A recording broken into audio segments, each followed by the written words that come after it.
2,500 करोड़ का साम्राज्य, उसके मालिक पंकज ओसवाल फेमस है और बहुत ही ज्यादा रसूख रखने वाले, दुनिया में जो टॉप महंगे घर हैं उसमें से एक घर इनका भी है। लेकिन इनकी बेटी वसुंधरा ओसवाल की जिंदगी नर्क बना दी थी युगांडा पुलिस ने। 4 हफ्ते इन्हें जेल में रखा उस केस में, जिस केस का जो मुख्य कड़ी था वो तो कहीं और बैठा था, मतलब मर्डर का केस था, और जिसका मर्डर हुआ था वो जिंदा निकला तंजानिया में। वसुंधरा ने खुद सामने आकर पूरी आपबीती बताई। उसने कहा कि कैसे उसके साथ जेल में बर्ताव किया गया, कैसे उसे जबरदस्ती उठा लिया गया, उसे खाने को नहीं दिया जाता था, उसे वॉशरूम यूज करने नहीं दिया जाता था, उसको जो वहां की सबसे खराब जेल थी जिसमें वह पूरा आप कह सकते हैं वेस्ट जो था जेल का वो उसमें बहता था, उसमें उसे रखा गया था। मतलब एक अरबपति बेटी, बाप इतना पैसे वाला, और जिंदगी ऐसी जिसके बारे में उसने कभी सोचा भी नहीं था। तो वसुंधरा ओसवाल का क्या है पूरा मामला, किस मामले में अरेस्ट किया गया था, युगांडा पुलिस ने ऐसा क्या किया उनके साथ, क्यों किया, ये सारे सवाल के जवाब इस वीडियो में आपको मिलेंगे। लास्ट तक ये वीडियो जरूर देखिएगा। नमस्कार, मेरा नाम है प्रिवेश पांडे और आप देख रहे हो क्राइम तक। आपने पंकज ओसवाल का तो नाम सुना होगा, जो ओसवाल ग्रुप से जुड़े हुए हैं और बड़ा बिजनेस है इनका, टेक्सटाइल इंडस्ट्री से लेके मिनरल्स ओर्स, और ये पहले भारतीय मूल के थे। इनका जन्म भारत में हुआ था, लेकिन ये बाद में ऑस्ट्रेलिया शिफ्ट हो गए और ऑस्ट्रेलियाई और जो स्विट्जरलैंड, ऑस्ट्रेलिया और स्विस बेस्ड बिजनेसमैन बन गए। मतलब इन दोनों देश में इनका बिजनेस चलता था। इनकी नेटवर्थ है 25,000 करोड़ और फेमस अरबपतियों में से एक है। इन्होंने जो दुनिया के सबसे महंगे घरों में से एक इनका घर भी गिना जाता है, इन्होंने ऑस्ट्रेलिया में बनाया था, जिसके चर्चे पूरे वर्ल्ड में थे। अब इनकी 2 बेटियां हैं, एक है वसुंधरा ओसवाल। वसुंधरा ओसवाल इस वक्त चर्चा का विषय बनी हुई है। कल ही उन्होंने मीडिया को इंटरव्यू दिया और अपनी एक ऐसी आपबीती बताई जिसको लेकर हर जगह चर्चा शुरू है। कुछ दिन पहले, यानी कुछ दिन नहीं, कुछ महीने पहले 1 अक्टूबर को उनके पास युगांडा पुलिस आती है। ये इस वक्त युगांडा में है, जिस वक्त की बात बता रहा हूँ, 1 अक्टूबर 2024। युगांडा पुलिस आती है और बोलती है हम आपसे पूछताछ करने आए। वसुंधरा बोलती है कि किस बारे में, बोलते हैं कि आपके पापा के एक्स एम्प्लॉय मुकेश मनरिया, ये इनकी हत्या के केस में हमसे आपको पूछताछ करना है और हमें सर्च वारंट लेके आए, हमें आपके घर की तलाशी लेनी है। इन्होंने बोलते हैं सर्च वारंट दिखाओ, लेकिन पुलिस वाले बोले कि हम युगांडा पुलिस, हमें जो मनाएगा हम वो करेंगे। ऐसा वसुंधरा का आरोप है। इनके वकील भी आते हैं वसुंधरा के, लेकिन पुलिस कुछ भी नहीं सुनती। इनके घर की पूरी तलाशी ली जाती, इन्हें परेशान किया जाता है, जिसके बाद इनके घर में कुछ नहीं मिलता। पुलिस कहती है कि वसुंधरा आपको हमारे साथ चलना पड़ेगा, हम आपके साथ पूछताछ करेंगे। उन्होंने कहा जो पूछताछ करनी है यही कर लो, मैंने कुछ खाया भी नहीं है, अभी मेरा बहुत सारा काम बचा है, मैं वो करके आ जाऊंगी या मैं अपने वकील के साथ आऊंगी आपके पास। वो बोलते नहीं, आपको अभी चलना पड़ेगा। वो उनके माता पिता से भी बात करने को रेडी नहीं रहते पुलिस वाले। युगांडा पुलिस उन्हें लेकर चली जाती है ये बोलकर कि हम सिर्फ आपसे पूछताछ करना चाहते हैं। पूछताछ के नाम पर उनसे 5 दिन पूछताछ करते, उसके बाद उन्हें जेल में डाल दिया जाता है। युगांडा के ऐसे जेल में जहां टॉप क्रिमिनल्स रहते हैं, मतलब मर्डर, हत्या, रेप, ऐसे आरोपियों वाला जो एकदम ब्लैक बैरक कहा जाता है, ऐसे बैरक में उन्हें रख दिया जाता है जहां उन्हें खाने की एक टाइम पे सिर्फ उन्हें खाना दिया जा रहा था, उन्हें नहाने नहीं दिया जा रहा था, उनके साथ ऐसा बर्ताव किया जा रहा था जो कि वो कहती हैं कि ह्यूमन राइट्स का वायलेशन था। और वही सही बात भी है, आप किसी, जब तक प्रूव नहीं हो जाता कोई चीज़, आप किसी कैदी के साथ जब जुडिशियल कस्टडी में, तब उसके साथ आप ऐसा तो बर्ताव नहीं कर सकते, और किसी भी कैदी के साथ ऐसा बर्ताव तो नहीं कर सकते। उसे बहुत ज़्यादा मेंटली प्रताड़ित किया जा रहा था। और वसुंधरा ने ये सब बातें खुद बताई है मीडिया को। अब क्या हुआ कि थोड़े दिन इन्वेस्टिगेशन हुआ, पुलिस जब तक इन्वेस्टिगेशन कर रही थी तो पता चला जिसकी हत्या के आरोप में, मुकेश की हत्या के आरोप में वसुंधरा को अरेस्ट किया गया था, वो तंजानिया में, अक्टूबर में ही तंजानिया में, मतलब 1 महीने बाद वो जिंदा मिला। उसके बाद इन्होंने बेल बॉन्ड भरा, इन्होंने बाकी सब चीज़ें भरी, $20,000 उन्होंने वहाँ की सरकार को दिया, मतलब कोर्ट को दिया, जो बेल वारंट पे उन्हें देना पड़ता है बेल की रिहाई के लिए, सिक्योरिटी डिपॉजिट मनी, वो दिया, तब जाकर बेल हुआ। बेल होने के बाद भी उनका आरोप है कि 72 घंटे तक उन्हें उसी जेल में रखा गया, छोड़ा नहीं युगांडा पुलिस ने। युगांडा पुलिस ने यहां तक कि उनके पेरेंट्स को धमकाना शुरू कर दिया कि आपकी बेटी का हम रिमांड लेंगे अगर आप पैसा नहीं दोगे। तो ये युगांडा पुलिस इनसे पैसे भी ले रही थी, बोलती थी कि आज रात को हम इन्हें टॉर्चर करेंगे। तो फैमिली जो थे पंकज जायसवाल, वो उन्हें पैसे देते थे, खाने से लेकर हर चीज़ों के पैसे लिए जा रहे थे, वो भी करोड़ों के हिसाब से। और ऐसा कुछ दिन चलता रहा और फिर उन्हें ज़बरदस्ती 72 घंटे, उन्हें बेल मिलने के बाद भी 72 घंटे तक रिहाई नहीं दी गई, जिसके खिलाफ उन्होंने बहुत आवाज़ लगाई, वहाँ की मीडिया को अप्रोच किया, सब कुछ कहा, लेकिन वहाँ ना कोई सुनने वाला था ना ही कोई देखने वाला था। वहाँ पुलिस मतलब सब कुछ। तो इससे परेशान हो गए। लेकिन वसुंधरा जैसे ही वहाँ से रिहा हुई, उन्होंने ठान लिया था कि इस मुद्दे को वो आगे तक लेके जाएंगी। उन्होंने इस मुद्दे को अब यूनाइटेड नेशन वर्किंग ग्रुप और ऑन आर्बिटरी डिटेंशन यानी WGAD, ये जो डिपार्टमेंट है यूनाइटेड नेशन का, ये उस पर डील करता है कि आप अगर किसी को ज़बरदस्ती कैद में रख रहे, आप किसी को डिटेंशन में रख रहे, वो भी उसके खिलाफ कोई सबूत नहीं है, उसने कोई अपराध नहीं किया है बड़ा, और ज़बरदस्ती उसको उस जेल में रख रहे हैं, तो ह्यूमन राइट्स का ये वायलेशन है। अब ये केस जो था वो भारत में था नहीं। जो लड़की है, इनकी जो बेटी है, वो साउथ अफ्रीका में इनका बिजनेस है, जो कि ओसवाल ग्रुप का ही एक पार्ट है, जिसका नाम है pro industries.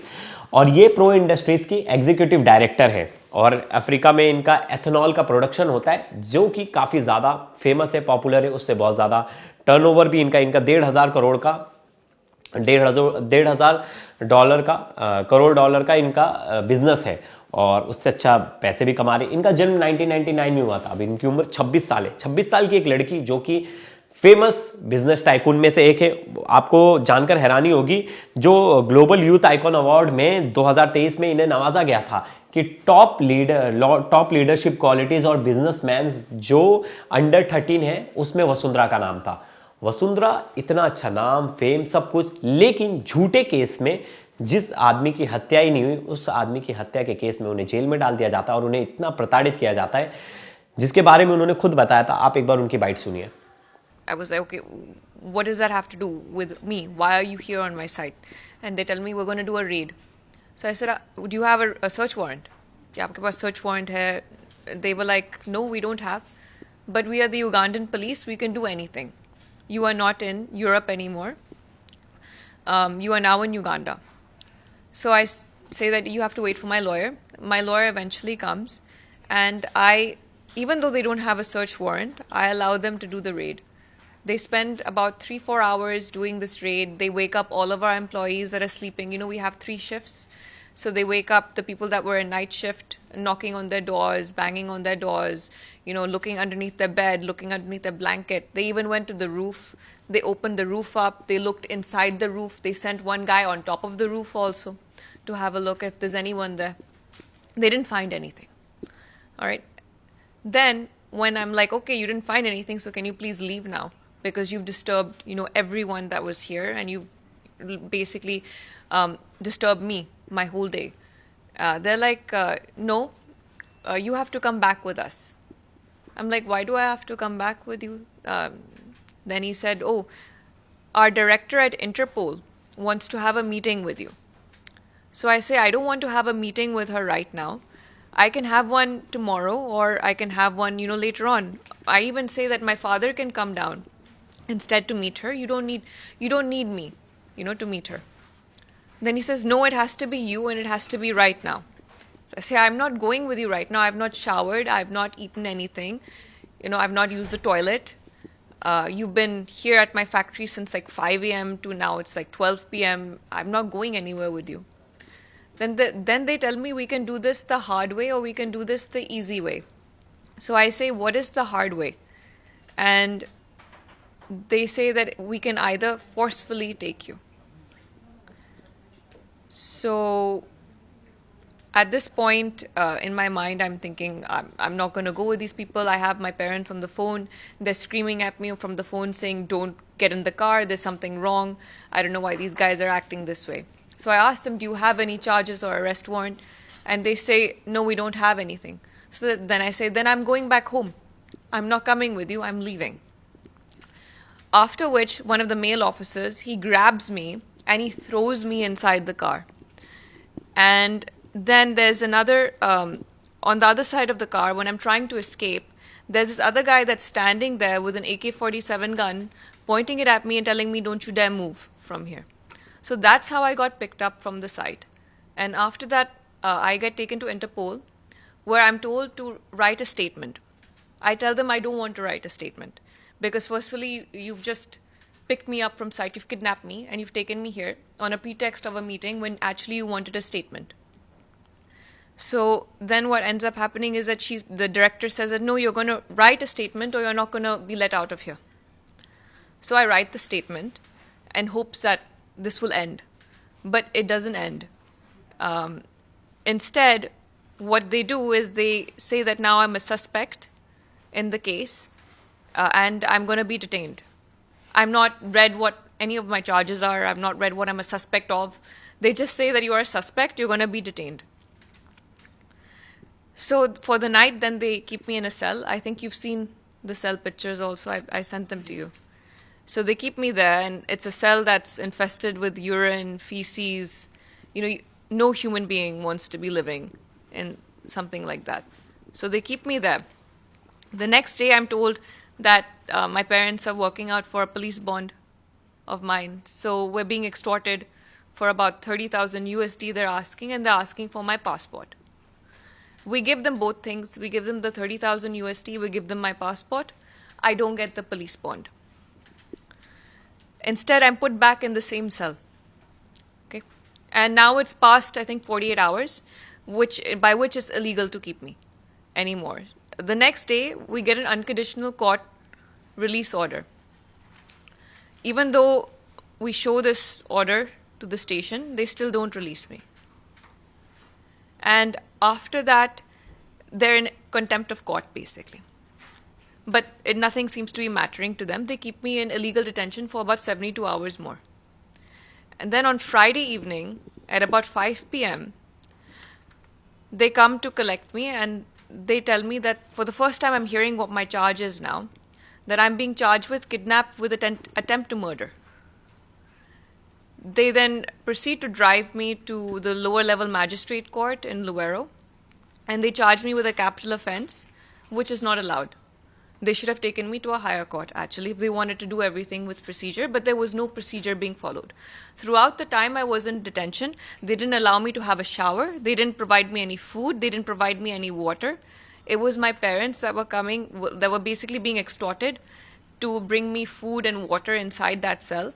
There was no one from the authority side that was providing any of these necessities for my living.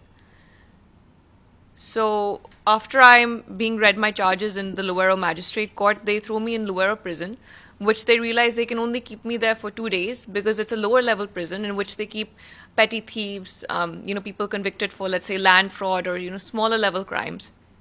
After keeping me there for the weekend, they shift me to Nakhon Songala, where they keep higher level convicts like murderers, human traffickers, rapists over there. So the next 2 weeks I spend in Nakhon Songala prison.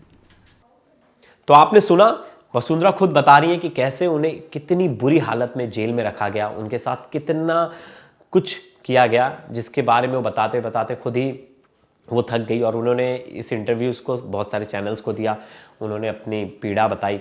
अब वो United nation पहुंच गई, लेकिन मुझे नहीं लगता अब United nation में खासा असर पड़ेगा। युगांडा सरकार वैसे भी नहीं सुनती और वहाँ का ह्यूमन राइट वॉल्यूशन परसेंटेज बहुत हाई है और वहाँ की जेलों की हालत भी सबको पता है कि वहाँ अगर आप एक बार जेल में चल गए तो फिर आपका जीना दुश्वार है।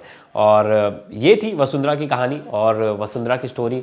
एक अरबपति बेटी कैसे झूठे केस में फंस के उसकी ज़िंदगी को एक तरह से पुलिस नर्क बना देती है और वो ये पूरी जो उसके साथ इंसिडेंट होता है उस आके मीडिया के सामने रखती है।